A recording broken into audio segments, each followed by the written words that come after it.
They thought I was a fool, but I just signed their sentence. I never thought I'd be hosting a retirement party at 42 years old. But life takes weird turns when you sell a water purification patent for $20 million cash, plus ongoing royalties. My wife Jessica insisted we do the whole celebration at our house, with a professional caterer, a bartender mixing cocktails with pretentious names like The Innovator and Silicon Sip, and enough artisanal cheese to bankrupt a small country.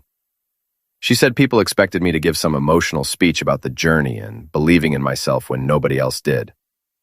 The living room was packed with people who wouldn't have returned my calls 6 months earlier. These were the same folks who called my project David's Expensive Hobby when I was 3 years into development, working in my garage at 2 a.m. eating ramen and troubleshooting prototypes that kept failing. Now suddenly they were all acting like my biggest supporters, sending congratulatory texts and showing up with fake enthusiasm. But whatever, I'm allowed to be magnanimous now that I'm rich and can pretend I don't remember who suggested I get a real job. Everything was fine until right before the toast. I was standing by the bar reaching for my glass, the one with the tiny chip on the rim that I'd been using for years. It's like a security blanket, except it holds alcohol, and I'm a grown man, so let's just call it a habit. Nobody else would want to drink from chipped glassware anyway, which made it perfect for me. That's when I saw something that changed everything. Jessica leaned over my glass, looked around like she was checking for security cameras at a bank she was about to rob, and pulled out a small brown vial from her clutch. Not perfume, not essential oils. This thing looked like it came from a Victorian apothecary or some sketchy website that also sells healing crystals. She squeezed several drops into my champagne, swirled it with her finger, which was both unsanitary and literally attempted homicide, then placed the glass back on the bar like she'd just added a lemon twist instead of poison. I'm not a paranoid person by nature. I don't think the government tracks me through dental fillings or that birds are surveillance drones. But when your wife of 8 years casually seasons your drink like she's adding hot sauce to tacos, that's not an act of love. That's premeditated something. And that something rhymes with homicide and comes with serious prison time if you get caught. Rule number 1 in the handbook of not getting eliminated by someone you share a mortgage with is this: when they start accessorizing your beverages without permission, pay attention. I didn't say anything. This was critical. I didn't gasp or point or yell like we were in a soap opera. I just noticed it, filed it away in the part of my brain that remembers passwords and grudges, and kept smiling. The toast was starting. Everyone gathered in the living room. Jessica's mother, Patricia, was front and center, because Patricia has never met a spotlight she didn't want to stand directly under. She was wearing heels so high, I'm surprised she didn't get a nosebleed, clutching her designer handbag like it contained nuclear codes, and already tearing up, even though nothing emotional had happened yet. My 14-year-old son Ryan was standing off to the side, looking uncomfortable in the button-down shirt Jessica forced him into, phone in hand, probably texting his friends about how boring adult parties are. That's when I made my move. Casual and smooth, I walked over to Patricia and said loud enough for people nearby to hear that she deserved this more than anyone. In a cosmic, karmic sense, that statement was absolutely true. If anyone deserved to drink from the poisoned chalice of their own daughter's greed, it was the woman who raised said daughter to believe other people's money is community property. I handed Patricia my glass, the chipped one with the mystery drops. She looked confused for half a second, probably wondering why I was giving her my specific glass instead of just grabbing her a fresh one. But then, her face did this thing where she decided it was a gesture of affection, and she took it. She actually thanked me, saying I was so sweet, like I'd just given her flowers instead of swapping out what was very likely a lethal dose of something that doesn't belong in champagne. We all raised our glasses. Someone started a speech about innovation and the American dream, and other buzzwords that sounded like they came from a LinkedIn motivational post. Everyone was smiling. Jessica was smiling. I was smiling. Patricia was smiling. We all drank, well, most of us. I took a tiny sip from Patricia's glass, which tasted like normal champagne, slightly too sweet and definitely overpriced, but not murderous. Patricia took a big gulp from mine, because Patricia doesn't do anything subtly. She didn't last 30 seconds. She was mid-laugh at something someone said when her face changed. Not subtly like feeling dizzy, but like someone unplugged her from the wall. Her eyes went wide, her hand went to her throat, and she made this awful, choking gasp before her knees gave out. She hit my marble floor so hard, I heard the impact over the music. Her champagne flute went flying and shattered against the fireplace. Immediate screaming. Someone yelled to call 911. Someone else asked if she was choking. Jessica rushed over, doing this full performance of shock and horror that would win an Oscar if there was a category for Best Actress in a failed homicide plot. She was on her knees next to her mom, crying and shaking her, yelling "Mom" over and over, like she hadn't tried to eliminate someone else entirely about 90 seconds ago. Ryan was frozen by the couch, his face pale. People were pulling out phones. Someone was trying CPR, even though Patricia was still breathing, just unconscious and twitching slightly. I stood there, holding Patricia's champagne glass, the safe one, watching this scene unfold like a spectator at a sport I don't understand. I was calm, too calm. But everyone was too focused on the woman convulsing on my floor to notice my reaction. Internally, I was thinking one clear thought. So we're doing attempted homicide before dessert. This is the timeline we're in. My wife just tried to poison me at my own retirement party, and her mom drank it instead. The paramedics showed up fast because we live in a good neighborhood where property values demand excellent emergency response times. They loaded Patricia onto a stretcher while Jessica rode in the ambulance, still doing the devastated daughter routine. People were whispering theories about strokes and heart conditions and food poisoning. Nobody was saying poison champagne because nobody saw what I saw. And I wasn't about to announce it in front of 40 witnesses while I was still processing that my wife apparently wanted to cash in on my end before I'd even updated my will. I drove to the hospital with Ryan quiet in the passenger seat. I could feel him looking at me, trying to figure out what I was thinking. Smart kid, takes after me. I didn't say anything during the drive. I was building a case in my head, evidence and timeline and motive, because yelling gets you drama, and crying gets you sympathy. But paperwork and documentation get you justice. At Riverside General, the ER waiting room was packed with the usual characters. A guy with ice on his face, a kid with a broken arm, a woman coughing like she was auditioning for a disease awareness campaign, and us, the well-dressed family of a poisoning sufferer, looking like we'd just come from a cocktail party because we literally had. Jessica was pacing back and forth, texting people updates I could see from where I sat, building her narrative in real time. Mom collapsed at the party. Don't know what happened. Pray for us. Every few minutes, she'd dab at her eyes with a tissue, even though I hadn't seen actual tears yet. A young doctor came out after 40 minutes. She looked at her clipboard, then at us, and said she was looking for the family of Patricia Newman. Jessica rushed over. The doctor chose her words carefully, explaining that Patricia was stable and responding to treatment. Then she said something that made Jessica's face flicker. Preliminary results suggested possible toxic alkaloid ingestion. Definitely not food poisoning. Something more specific like aconite or a similar neurotoxin. When the doctor asked if Patricia had consumed anything unusual, Jessica shook her head vigorously and said, "No, nothing, just champagne."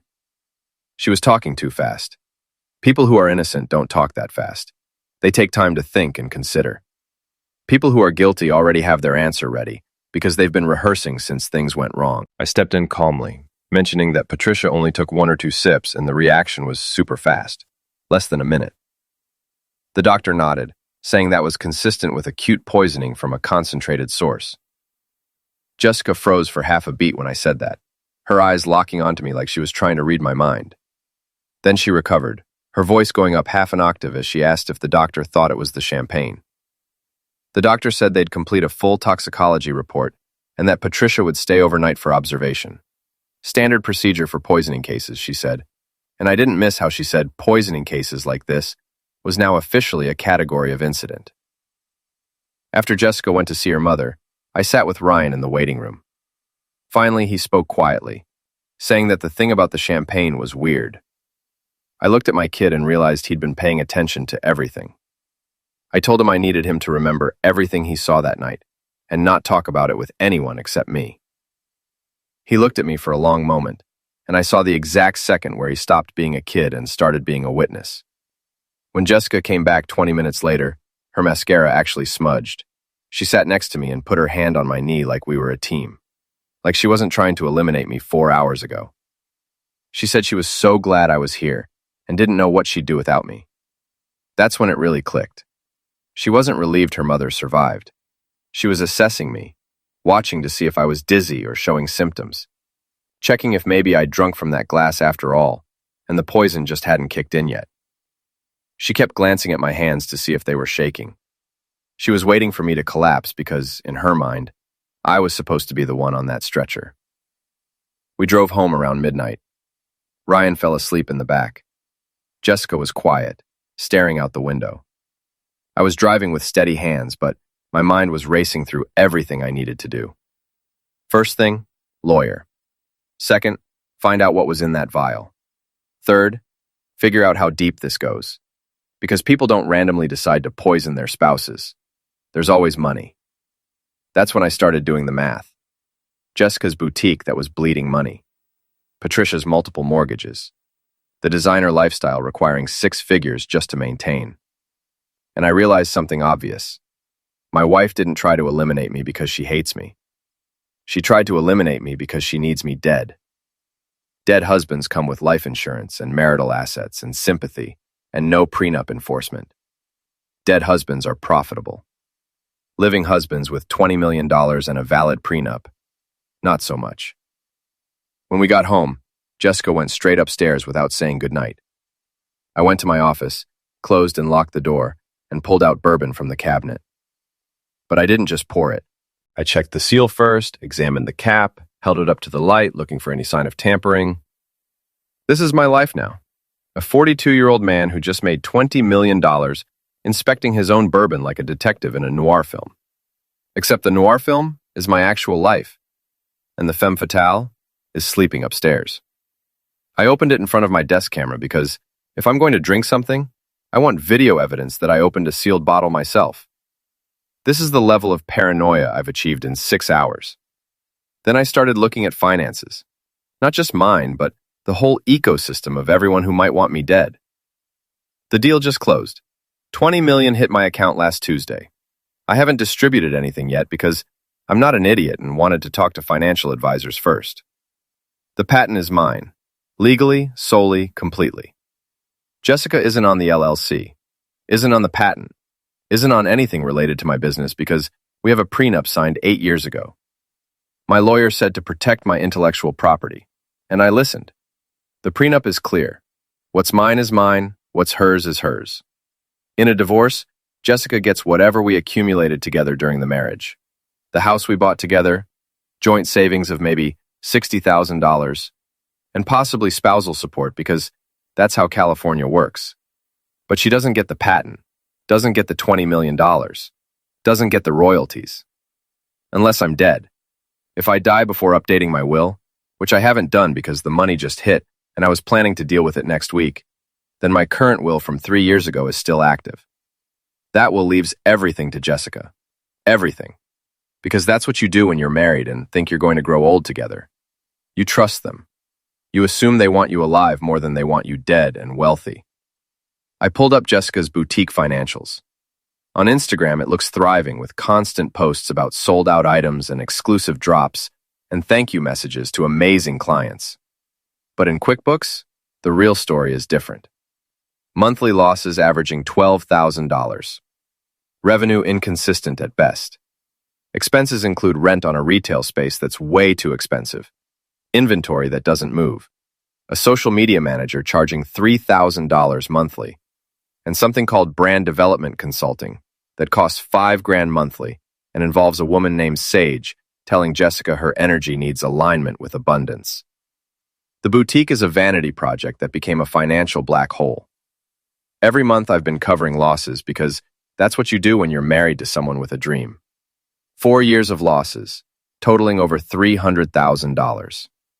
The deal was that once it became profitable, Jessica would pay back the startup money. Except, it's never become profitable. Then there's Patricia. She has a condo but also 2 mortgages on it, which means she refinanced, pulled out cash, spent it, then took another loan. The condo is underwater. She owes more than it's worth. She also has a Mercedes payment, around $900 monthly, plus insurance and premium gas. Multiple credit cards with balances. Jessica once mentioned her mom was consolidating, which is code for transferring between cards hoping nobody notices the problem is getting worse. And spa financing, which I didn't even know was a thing. Patricia has a payment plan for cosmetic procedures to maintain an appearance, suggesting she has money, which she doesn't, which is why she needs to borrow money, creating this circular logic that ends with her daughter trying to poison me. Then there's Rick, Jessica's cousin, who describes himself as an entrepreneur and business consultant, but is actually a loan shark with business cards. He loans money to family when they can't get traditional loans because their credit is destroyed, charging interest rates that would make a payday loan company blush.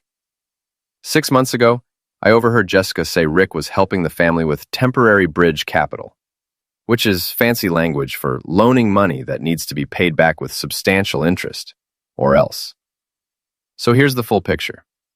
Jessica's boutique failing, Patricia drowning in debt, Rick circling like a shark, and then I sell my patent for $20 million that legally belongs to me alone. Suddenly, from their perspective, I'm not David the husband.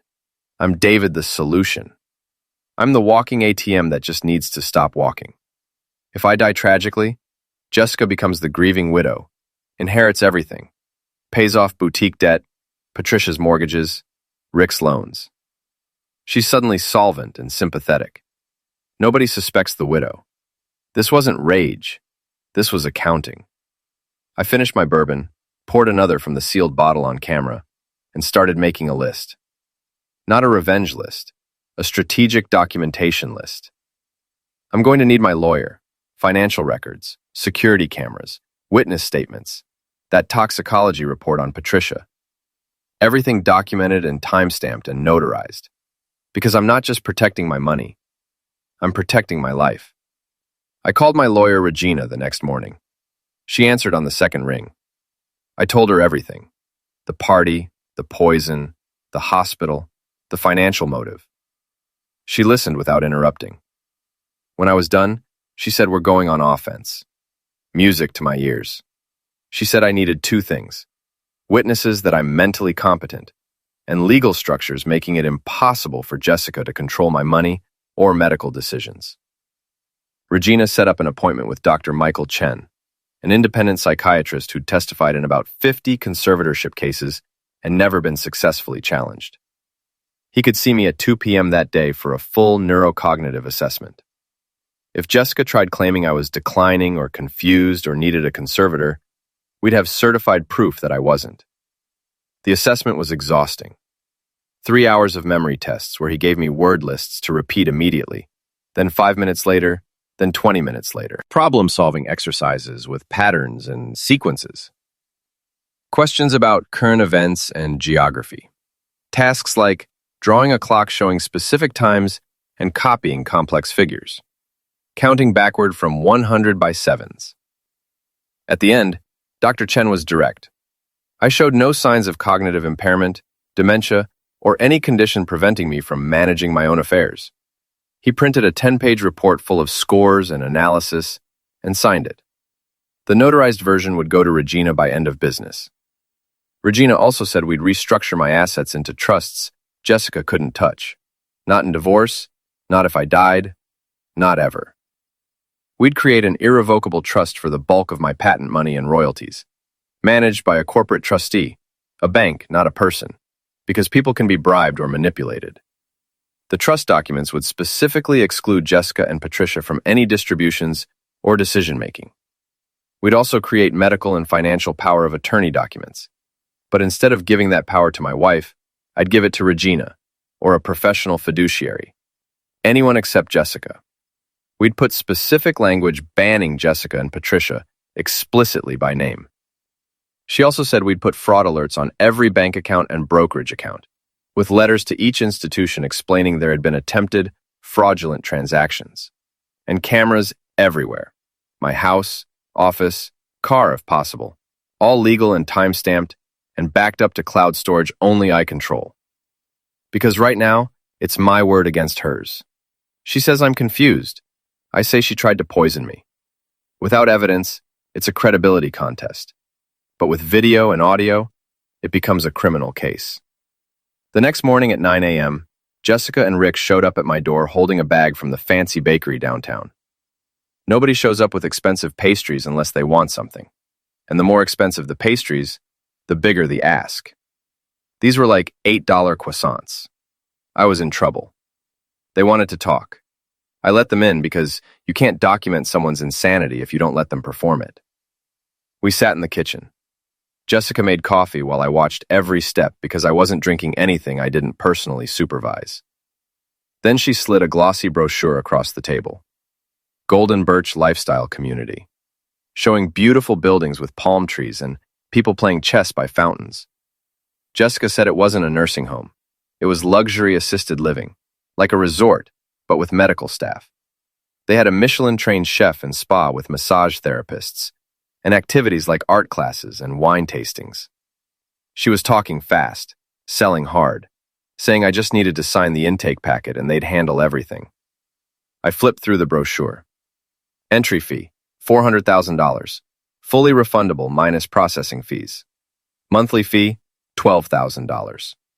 Then buried in Section 7, subsection C, power of attorney recommended for seamless care coordination and financial management during residency. I stopped and read that line again. Power of attorney recommended, which means required, because they need someone who can sign things and move money, even if the resident decides they don't want to be there anymore. This wasn't a care facility. This was a cage, a legal mechanism to take control of finances and medical decisions under the guise of helping. Sign the power of attorney, sign the intake forms, they take $400,000, and suddenly, your wife has legal authority to make all your decisions, including whether you're allowed to leave. I asked about the power of attorney, keeping my voice curious, not accusatory. Jessica's smile faltered. She said not to make this adversarial, that it was about my health. Rick jumped in with fake, soothing quality, saying nobody was taking advantage. They just needed to be proactive after last night with all the stress. I said slowly, after last night, when your future mother-in-law almost died from drinking the glass that was meant for me. The room temperature dropped 40 degrees.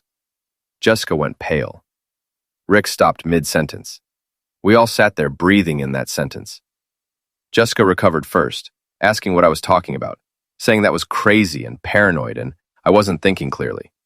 See, this is why he needs professional help, she told Rick. There it was, the narrative pivot. I'm not the target of attempted homicide. I'm paranoid. I'm confused. I need professional help, which conveniently involves signing over power of attorney and $400,000 and my ability to make decisions. I stayed calm and said, I was thinking very clearly. I'm thinking you want me to sign paperwork giving you control of my medical decisions and finances. I'm thinking you want me to pay $400,000 to live in a facility where I can't leave without permission. I'm thinking this conversation is happening less than 24 hours after someone put poison in my champagne glass. I'm thinking all of that very clearly. Rick stood up, a big guy trying to use physical presence to intimidate. He said I needed to calm down and think about what's best for everyone, that my family was trying to help. I asked, or what? What happens if I don't sign? Are you going to have me declared incompetent? Arrange another accident that works better than the last one? Jessica started crying. Real tears this time, asking why I was being like this, saying she loved me and was trying to take care of me. If I didn't know what I know, I might have felt guilty. But I did see. I do know. I told them to leave and take their croissants and brochures and power of attorney forms with them. After they left, I called Regina. She moved immediately. The cognitive assessment happened that afternoon. By the next day, I had my notarized report proving competence. Regina drafted the trust documents, restructured everything, put fraud alerts everywhere. Then we set a trap. I opened a checking account at Pacific Western Bank with exactly $100. The account came with a debit card and online banking access. To anyone looking at paperwork, it appeared legitimate and active. It just contained enough money to buy dinner for two if you skip dessert, instead of $20 million.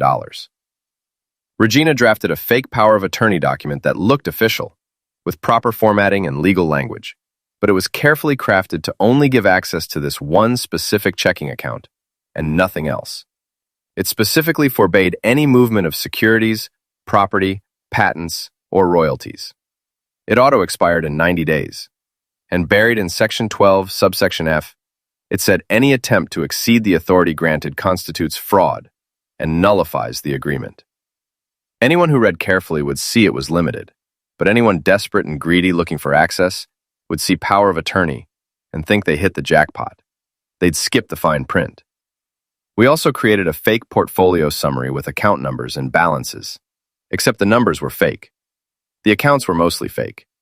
The only real one was the $100 checking account. Everything else was either non-existent or already locked down with fraud alerts. We also made a temporary login sheet with usernames and passwords for what appeared to be my online brokerage portal. Except it wasn't real. It was a honeypot website Regina's IT guy built in 4 hours. Looked exactly like the real site, same layout and logos, but it was logging every login attempt, every IP address, every action someone tried to take. I put everything in a navy blue folder labeled Estate Planning Confidential and left it visible in my home office filing cabinet, filed under E for estate, exactly where someone snooping would look. Because I know Jessica. She cannot resist information. She cannot resist access. She's the person who reads other people's text messages when they leave their phone on the table. She's nosy and greedy and thinks she's sneaky. I went about my evening like nothing was wrong, making dinner from ingredients I personally bought and opened. Around 8 p.m., I went to my office to work on emails. Really just sitting at my desk while the security camera I'd installed in the bookshelf recorded everything in 4K. Around 9 p.m., Jessica appeared looking casual and unthreatening. She said she'd been thinking, that she knew things had been tense, that she just wanted me to know she was here for whatever I needed. It was a performance, but I played along because the camera was rolling. I gave her a small smile, suggesting maybe I was softening. She came closer, put a hand on my shoulder, said she loved me and would prove it. Then she left. 30 minutes later, my phone pinged. Motion detected in home office. I switched to the camera app. There was Jessica, standing in front of my filing cabinet with her phone out. She opened the drawer, pulled out the navy blue folder, and photographed every page. The power of attorney, the portfolio summary, the login credentials. She was systematic, making sure she got clear shots, zooming in on account numbers and passwords. She had no idea she was creating a perfect evidence trail of stealing confidential financial information without consent. My phone pinged again 30 minutes later. Alert from the honeypot website. Failed login attempt from an unknown iPhone. User attempted to access account ending in 4821. User attempted to initiate wire transfer of $4,800 to an external account. The system blocked it but logged everything. IP address, device fingerprint, timestamp, exact amount. The amount was suspiciously close to 1 month's rent on her boutique, meaning she wasn't trying to steal everything at once, but siphon money gradually so I wouldn't notice. I screenshot everything and texted it to Regina. Got her. She took the bait. Regina responded at 10:30 p.m. Beautiful. This is fraud, wire fraud, unauthorized access, identity theft. I'm calling Detective Martinez in the morning. Do not confront your wife. Act normal. The next morning, Jessica was in the kitchen making coffee like everything was fine. She suggested we do something that weekend. Maybe drive up the coast and get away. Just the two of us to reconnect. She was trying to get me out of town, away from my lawyer and security system. Somewhere remote, where if something happened, it would look like an accident with no cameras. I said maybe, that I had meetings to prep for, and I'd check my calendar.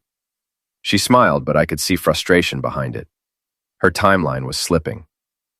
Regina contacted Detective Sarah Martinez from Financial Crimes. When Martinez arrived at my house, I showed her everything.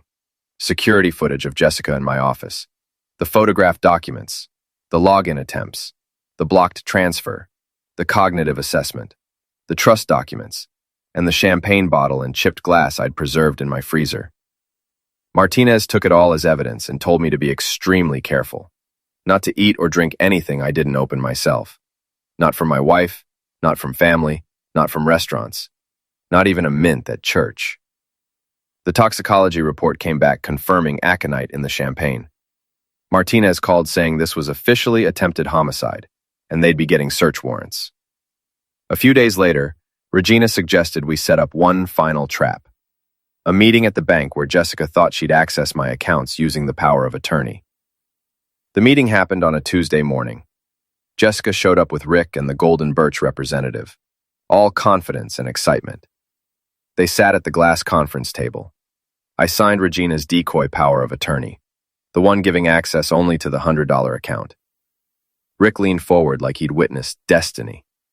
Jessica looked like she could taste victory. Then Jessica gave the signal to move $400,000 for the entry fee. The branch manager typed something, looked at his screen and said, "Perfect. That would come from account ending in 4821, with a balance of $100. The silence that followed was art. You could hear Jessica's brain buffering. Her smile faltered. That's when Detective Martinez walked in with the bank's fraud investigator. She thanked Jessica for demonstrating intent in a recorded financial institution, saying it saved so much paperwork. Jessica's lips trembled as she said I was confused and didn't understand what I was signing. I slid the neurocognitive assessment across the table, stamped and dated. Competent, it read. Martinez arrested Jessica right there for attempted homicide, attempted grand larceny, fraudulent access to financial accounts, and elder coercion. Rick's chair squeaked as he leaned back. The Golden Birch rep looked like she wanted to disappear.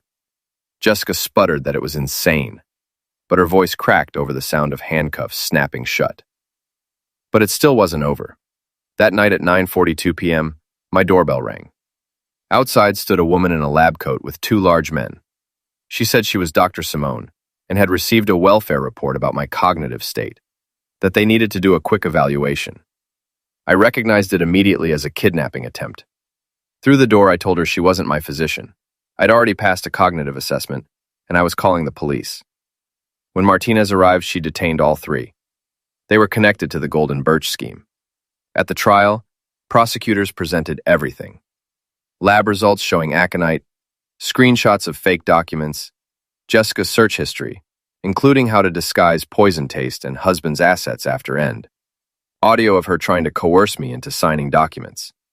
The judge wasn't sympathetic. Jessica was convicted of attempted homicide with financial intent. Bail revoked, no contact order issued. Patricia tried playing sufferer in the hallway, crying about how I humiliated her by letting her drink the wrong glass. I told her I'd saved her life and she was welcome. That night I poured a drink from a freshly sealed bottle, opened in front of my kitchen camera, and finally relaxed. Ryan asked if I was okay. I told him yes, because for the first time in months, I actually was. The house is quieter now. I've started enjoying retirement. Ryan and I are closer than ever. My neighbor brought banana bread last week, and I accepted it without suspicion. Sometimes the best revenge isn't revenge at all. It's just living well, while your enemies face consequences of their own actions. Trust your instincts. If something feels wrong, it probably is. Document everything, get good legal help, and never drink from a glass someone else prepared when there's millions on the line.